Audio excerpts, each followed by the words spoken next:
Merci Madame la Présidente. Madame la Ministre de la Transition écologique, le mouvement démocrate, depuis son origine, a placé l'écologie au cœur de son projet de société.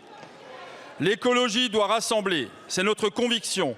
Et c'est ainsi que depuis 2017, notre groupe poursuit cet objectif responsable face à la crise climatique.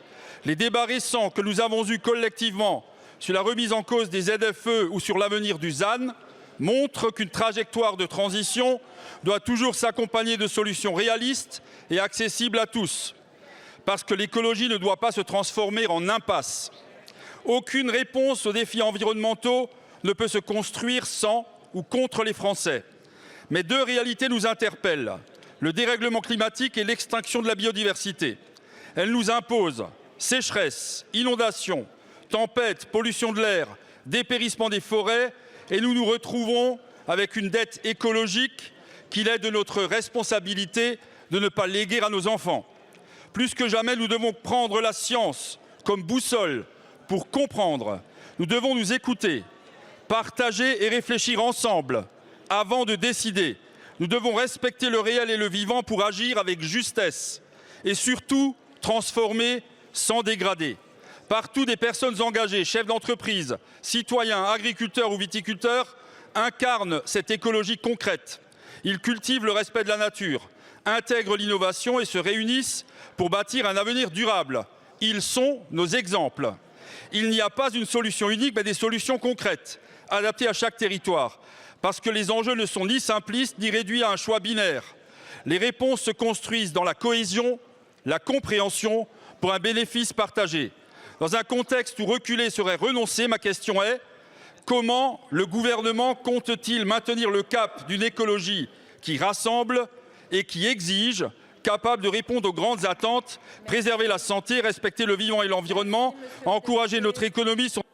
Merci beaucoup. La parole est à Madame Agnès Pannier-Runacher, ministre de la Transition écologique.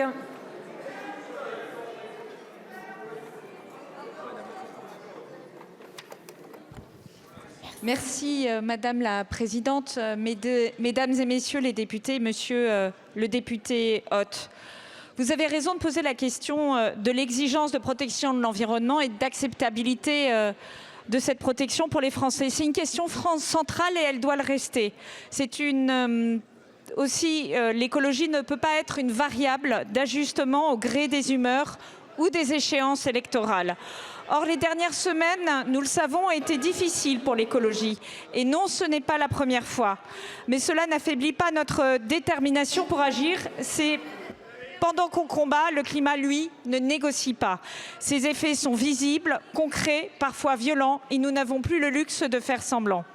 Je crois comme vous en une écologie populaire, pleinement compatible avec le progrès, et j'en veux pour preuve le vote intervenu au Sénat hier soir sur l'excellent texte porté par Anne-Cécile Violent et Antoine Vermorel-Marquez contre l'ultra-fast fashion. Une majorité large, transpartisane s'est retrouvée autour d'un enjeu concret qui conjugue écologie et emploi. Je crois aussi à une écologie qui transforme nos modèles sans punir les Français, mais en les protégeant et en les accompagnant, pas en les trompant. Une écologie qui crée aujourd'hui plus d'emplois que le reste de l'économie. Une écologie qui permet de donner des solutions comme nous le faisons avec le leasing social ou lorsque nous accompagnons les Français pour protéger la qualité de l'eau ou la qualité de l'air. Et quand nous travaillons avec les élus locaux sur l'artificialisation, c'est pour mieux concilier développement des territoires et protection des sols. Et alors oui, il nous faut une écologie du réel, une écologie du courage, une écologie qui n'oppose pas mais qui rassemble, une écologie qui protège surtout. Vous le savez, aux côtés du président de la République, depuis 2017, nous avons accompli des progrès significatifs. Moins 20% de baisse d'émissions de gaz à effet de serre. Une amélioration de 30% de la qualité de l'air dans les plus grandes agglomérations. Merci. Près de 50 000 emplois industriels créés. C'est ça notre bilan et nous continuerons à le porter. Merci beaucoup, Madame la Ministre.